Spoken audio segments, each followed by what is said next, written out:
নমস্কার বন্ধুরা, আমি বাপন আর আপনাদের প্রত্যেককে স্বাগত জানাই আমার এই বাগানবাড়ি ইউটিউব চ্যানেলে।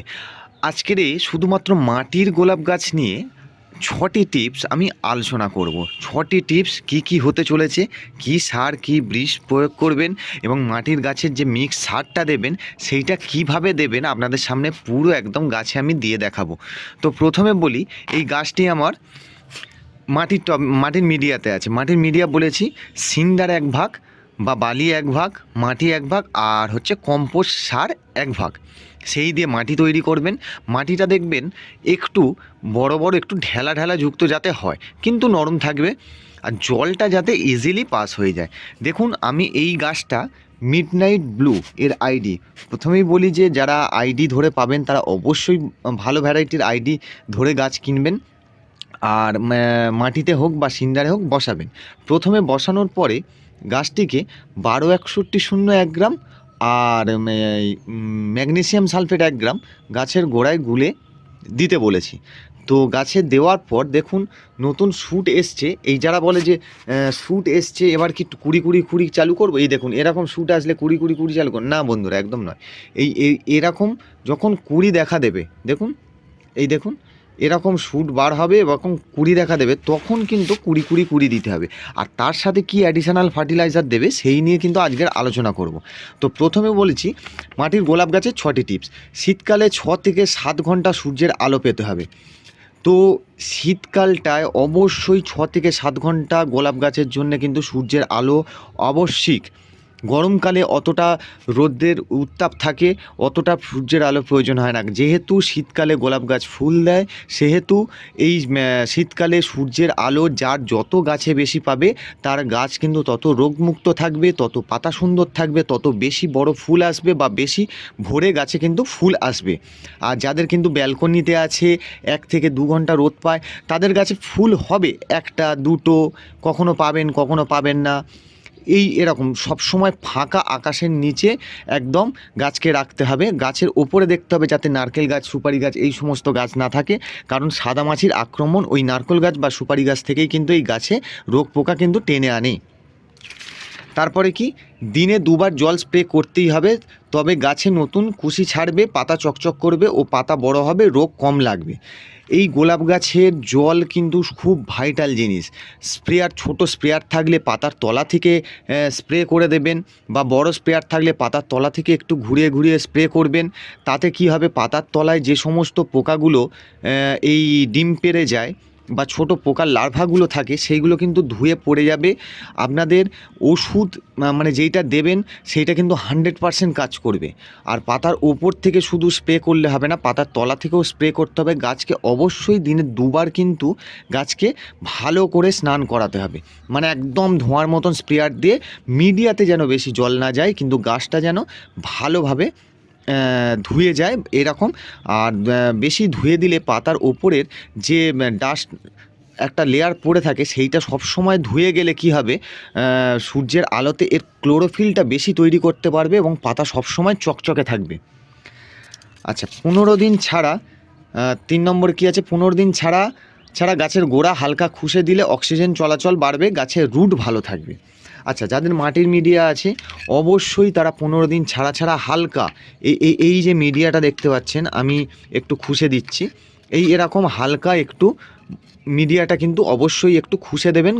গাছের গোড়াটাকে অ্যাভয়েড করবেন, একটু গোড়ার চারধার দিয়ে এই মিডিয়াটা কিন্তু অবশ্যই একটু হালকা খুশে দেবেন। খুশে দিলে কি হবে, এই যে আমরা সিন্ডারে গাছ করি, দেখুন আমরা সিন্ডারে গাছ করি, সিন্ডারটা একদম তো ভুরভুরে, মানে একদম ছোট ছোট স্টোন চিপের মতন ভুরভুরে, ওতে অক্সিজেন চলাচলটা বেশি করে। মাটির ক্ষেত্রে আপনাদের যাদের মাটি দেখবেন লক্ষ্য করে যে একদম পাথর হয়ে গেছে, সিমেন্টের মতন একদম চট হয়ে গেছে, সেক্ষেত্রে কিন্তু গোলাপ গাছের শিকড়ে যেটা অক্সিজেন যায় সেইটা কিন্তু কম পৌঁছাবে, শিকড়টা কিন্তু ভালো ডেভেলপ করবে না। অবশ্যই আপনারা কিন্তু সাইড থেকে হালকা হালকা এরকম খুশে দেবেন।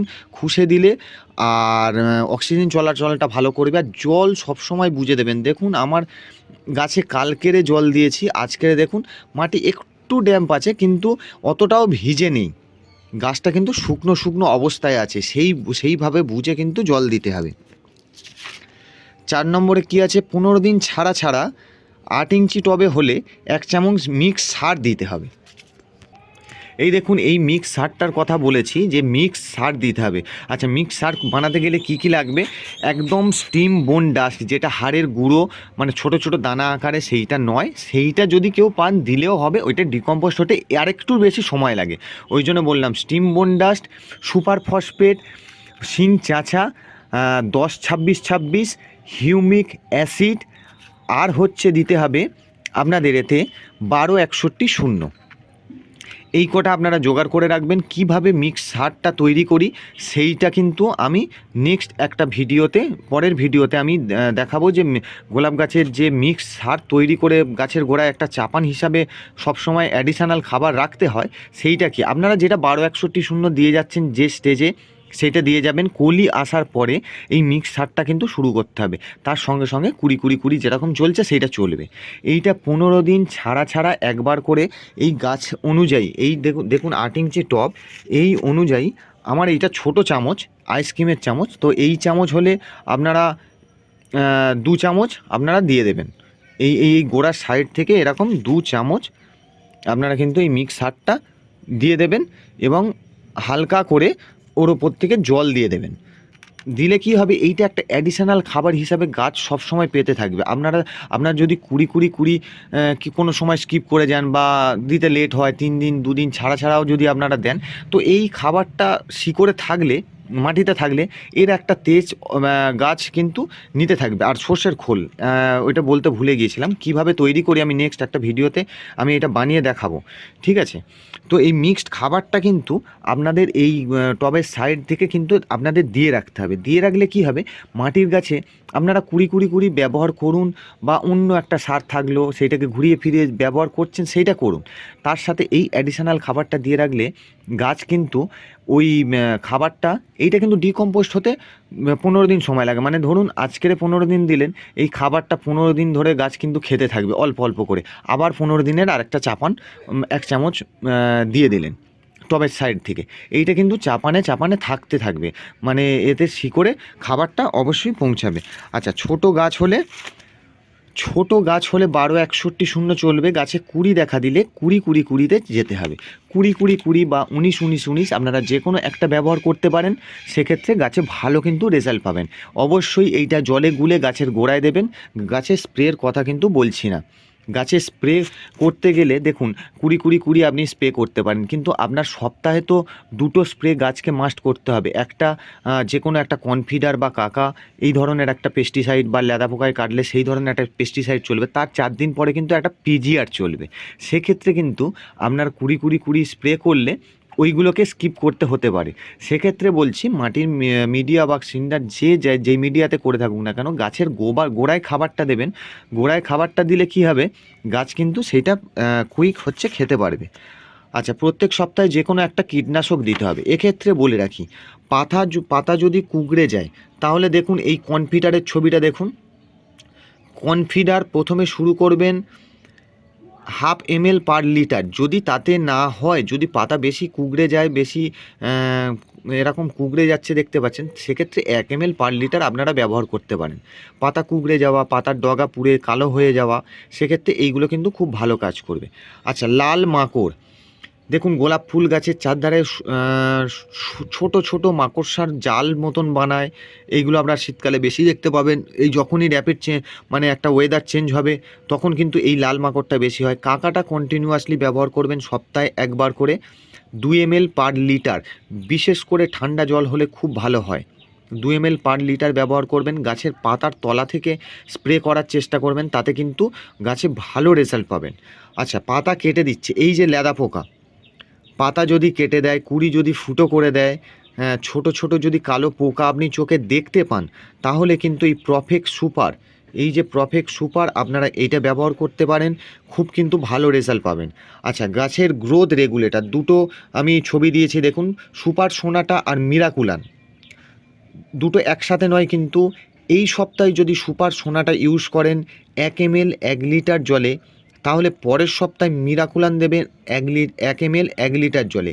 আর যে কোনো স্প্রের সাথে স্টিকার ব্যবহার করতে হবে। স্টিকার হচ্ছে একটা আঠা বা স্প্রেডার, যেটা ওই কীটনাশক বা গ্রোথ রেগুলেটর ওইটাকে গাছের পাতায় স্প্রেড করিয়ে দেবে বা গাছের পাতায় স্টিক করে রাখবে, যাতে ওইটার অ্যাকশানটা বেশ কিছুদিন থাকে। ওই 1 ml যদি 1 লিটার জলে যে কোনো গ্রোথ রেগুলেটর বা মাকড়ের জন্য যে ওষুধটাই দেন না কেন, তার সাথে হাফ এমএল 1 লিটার জলে কিন্তু স্টিকার ব্যবহার করতে হবে। এইটা কিন্তু আপনারা দোকানে পেয়ে যাবেন, যে কোনো সার বিষ ওষুধের দোকান বা আপনারা অ্যামাজন ফ্লিপকার্টে কিন্তু এইটা পেয়ে যাবেন। এই স্টিকার কিন্তু ইউজ করলে গাছে ভালো রেজাল্ট পাবেন। কারণ এই দেখুন, সন্ধেবেলা যদি আমি একটা গাছে স্প্রে করি যে কোনো কীটনাশক, সেইটা কিন্তু শিশিরে কিন্তু গাছে এই জল পড়ে পড়ে কিন্তু ধুয়ে যেতে পারে, তার অ্যাকশানটা কিন্তু হাফ হয়ে যেতে পারে।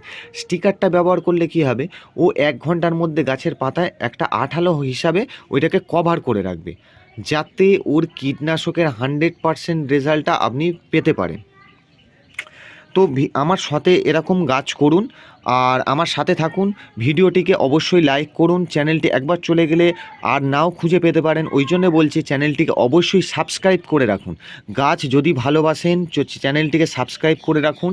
এরকম ভালো ভালো টিপস আর গাছ করার ভালো আমি উপদেশটা আমি দিয়ে থাকি, যেইটা আপনাদের সহজে হয়, সহজে আপনাদের ছাদ বাগানে গাছ ফোটে, সেইটার চেষ্টা আমি করে থাকি। তো আমরা চ্যানেলটাকে কিন্তু সাবস্ক্রাইব করে রাখুন। আর ভিডিওটি ভালো লাগলে অবশ্যই একটা লাইক করে রাখুন। পরে লাইক ভিডিওতে এই ভিডিওটা খুঁজে পাবেন, বা আমার চ্যানেল বাগানবাড়ি বাপন বলে সার্চ করলে কিন্তু আপনারা ইউটিউবে সহজে আমার চ্যানেলটা পেয়ে যাবেন, এবং আমার এই গোলাপ গাছ সংক্রান্ত বা আদার্স যে কোনো গাছ সংক্রান্ত কীভাবে পরিচর্যা করি সেইগুলোর ভিডিও কিন্তু আপনারা পেয়ে থাকবেন। আর কোনো কিছু বুঝতে অসুবিধা হলে অবশ্যই একটা কমেন্ট করে যাবেন, আমি সেই কমেন্টে সদুত্তর দেওয়ার চেষ্টা করব। আর ভিডিওটি যদি আরও বন্ধুদের মাঝে শেয়ার করতে চান, তো ফেসবুক বা হোয়াটসঅ্যাপে কিন্তু এই ভিডিওটি শেয়ার করলে খুব ভালো লাগবে। ধন্যবাদ।